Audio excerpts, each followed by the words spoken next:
দেশবাসীর কাছে প্রশাসনের কাছে জানাতে চাই আমরা এই সংখ্যানুপাতিক পদ্ধতিতে জাতীয় নির্বাচন চাই। নিউজ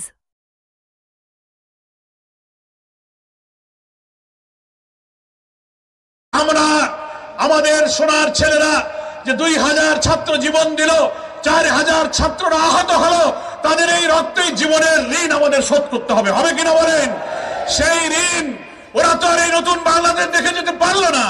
আমরা যদি একটি কল্যাণ রাষ্ট্র গঠন করতে পারি তাহলে ওদের সেই স্বপ্নের বাংলাদেশের আশা পূরণ হবে। ওরা মেধাবী ছাত্র ছিল, বিশ্ববিদ্যালয়ের ছাত্র ছিল, আলেম ওলামা ছিল, কিন্তু ওরা সেই কল্যাণ রাষ্ট্র দেখে যেতে পারেনি।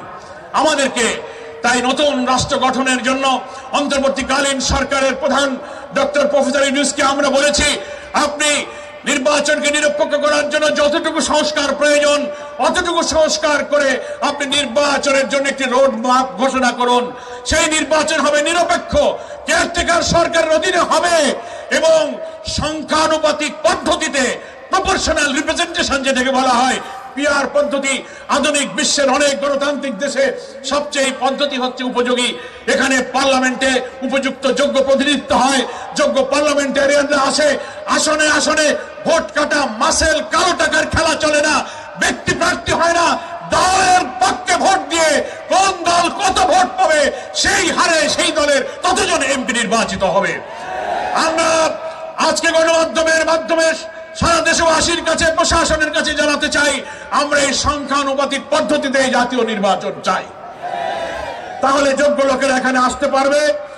আমরা আপনাদের কাছে সতর্কতার সাথে বলি, দেশের বিরুদ্ধে যেমন ষড়যন্ত্র 5ই আগস্টের পরে বাইরে থেকেও করতেছেন, দিল্লি থেকেও ষড়যন্ত্র হইতেছে। কি বলেন? পাল্টা কু, জুডিশিয়াল কু, আনসার কাণ্ড, সচিবালয়ে আগুন, এখানে বাড়াবাড়ি, এই দাবি সেই দাবি, এই সব দিয়ে এই সরকারকে তারা আগাতে দিতে চায় না। কিন্তু এই ষড়যন্ত্র প্রতিহত করে অন্তর্বর্তীকালীন সরকারকে সাহায্য করে নির্বাচন সুষ্ঠু করার জন্য চেষ্টা করতে হবে।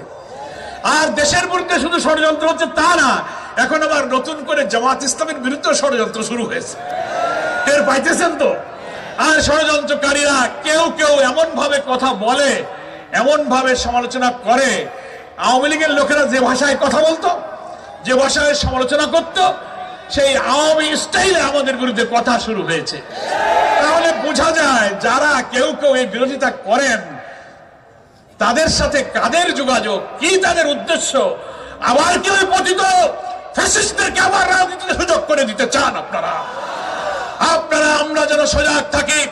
সকল রাজনৈতিক দলের কাছে আমাদের আপিল থাকবে, আমাদের আমিরে জামাত বলেছেন আসুন ফ্যাসিবাদ বিরোধী আন্দোলনে আমরা যারা মাঠে ছিলাম তাদের মধ্যে যেন কোনো ঐক্য বিনষ্টকারী কোনো কথা, কোনো বক্তব্য আমরা নিজেদের মধ্যে যেন চালাচালি না করি। কি বলেন, ঠিক কিনা? বিএনপি, জামাত, সকল দল আমরা জুলাইয়ের অভ্যুত্থানের চেতনাকে ধারণ করে একটি জাতীয় ঐক্যের পরিবেশ সৃষ্টি করে যদি জাতীয় ঐক্যের মধ্য দিয়ে আমরা নির্বাচনে যেতে পারি তাহলে আওয়ামী ফ্যাসিবাদ আগামী নির্বাচনের মধ্য দিয়ে রাজনীতিতে তাদেরকে জিরো করে দেওয়া যাবে, তাদেরকে ইনশাআল্লাহ রাজনীতির মাঠ থেকে বিদায় করে দেওয়া যাবে। আর আমরা যদি হানাহানি করি ওই পতিত স্বৈরাচাররা আবার একটা সুযোগ খোঁজার চেষ্টা করবে। এই জন্য আমি সব বন্ধুদের যেভাবে একসাথে মিলে ফ্যাসিবাদকে আমরা বিদায় করেছি, একসাথে মিলে জুলাইয়ের অভ্যুত্থানের চেতনা ধারণ করে যদি জাতীয় ঐক্যের পরিবেশ সৃষ্টি হয়, আমাদের আমিরে জামাত বলেছেন আমরা ফ্যাসিবাদ বিরোধী সকল রাজনৈতিক দলের সঙ্গে, ইসলামী দল, মত, স্কলার, ইসলামী সংগঠনের সাথে ঐক্যের মাধ্যমে নির্বাচনে যেতে আমরাও প্রস্তুত আছি। একটি জাতীয় ঐক্যের পরিবেশ তৈরি করার জন্য আমি সকল রাজনৈতিক দলকে রাজনৈতিক বক্তব্য, ভাষা বাক্যে যেন গণতন্ত্র, ভোটাধিকার এবং ঐক্যের সুর যেন ধ্বনিত হয় সেটা আমাদেরকে খেয়াল করতে হবে। আরেকটি কথা বলে আমি আপনাদের কাছ থেকে বিদায় নেব, আসরের আগেই শেষ হবে, আপনারা এই সভাপতির কথা শুনে আপনারা আশা করি যাবেন। সেটা হচ্ছে আমরা এমন একটি বাংলাদেশ চাই যে বাংলাদেশ আল্লাহর কাছ থেকে নাজিল হওয়া ওহির জ্ঞানের ভিত্তিতে, ইনসাফের ভিত্তিতে কায়েম হবে এবং সেখানেই আল্লাহর কল্যাণ এবং রহমত নাজিল হবে। অভাব অনটন দুঃখ থাকবে না, অন্নহীন বস্ত্রহীনের মর্ম ব্যথা, নিরশ্রয়ের আকুতি, নিরন্ন মানুষের কান্না থাকবে না, সবাই সাম্য থাকবে।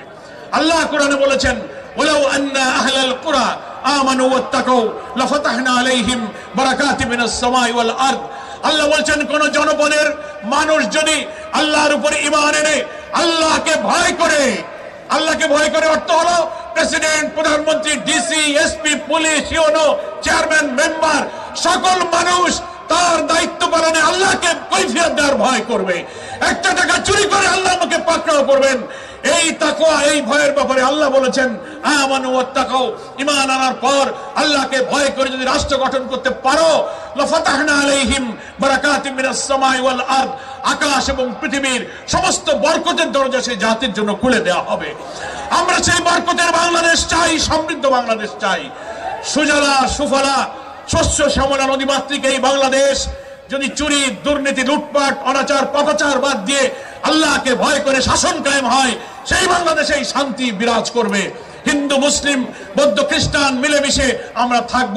আগামী জাতীয় নির্বাচনে আশা করি সেই কল্যাণ রাষ্ট্রের পক্ষে আপনারা থাকবেন এবং আমাদের উপহার নিয়ে যাওয়া এই জননেতা অধ্যক্ষ ইজ্জতুল্লাহ যেন আপনাদের অসমাপ্ত কাজ সাবেক এমপি শেখ আনসার আলী যা করেছিলেন তার স্মৃতি স্মরণ করে বলতে চাই, সেই সন্ত্রাস দমনার উন্নয়নের তালা, উন্নয়নের কলা দেওয়া করার জন্য আমরা যদি ইজ্জতুল্লাহকে দায়িত্ব দিতে পারি, আমাদের সেই আশা ইনশাআল্লাহ তিনি পূরণ করবেন। মহান আল্লাহ তাআলা আমাদেরকে সে তৌফিক দান করুন। ওমা তৌফিক ইল্লা বিল্লাহ, হাযা মা ইনদি ওয়াল ইলমু ইনদাল্লাহ, আলাইহি তাওয়াক্কালতু ওয়া ইলাইহি উনীব। আসসালামু আলাইকুম ওয়া রাহমাতুল্লাহি ওয়া বারাকাতুহু।